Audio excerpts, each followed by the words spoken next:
दोडेगावतून कुठं ऑफिसला गायकवाड साहेब येऊ दे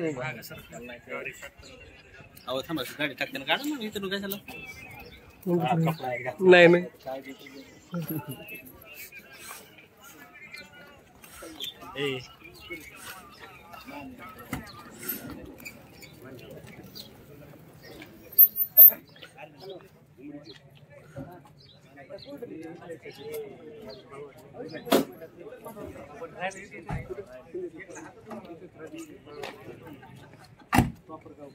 आज नारायण शंकर फपाळ यांना कोर्टासमोर जेएमएफसी कोर्ट माजलगाव येथे हजर केले।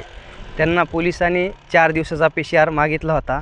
नंतर सरकारी वकील साहेबांनी आणि आरोपीतर्फे मी स्वतः आर्ग्युमेंट केल्यानंतर माननीय जेएमएफसी कोर्टाने 19/4/2025 पर्यंत PCR ग्रँट केलेला आहे सर। ह्याच्यामध्ये सरकारी वकिलांनी आपले आयोनी सदर प्रकरणामध्ये तपासी अंमलदार आहे त्यांनी 5 ग्राउंडवर त्यांनी PCR क्लेम केला होता। त्यानंतर आम्ही आरोपीतर्फे ते सगळे ॲलिगेशन डिनाय केलेले आणि सगळा युक्तिवाद ऐकल्यानंतर जेएमएफसी कोर्ट यांनी 19/4/2025 पर्यंत PCR मंजूर केलेला आणि 19/4/2025 ला पुन्हा परत कोर्टासमोर हजर करणार आहेत आरोपीला।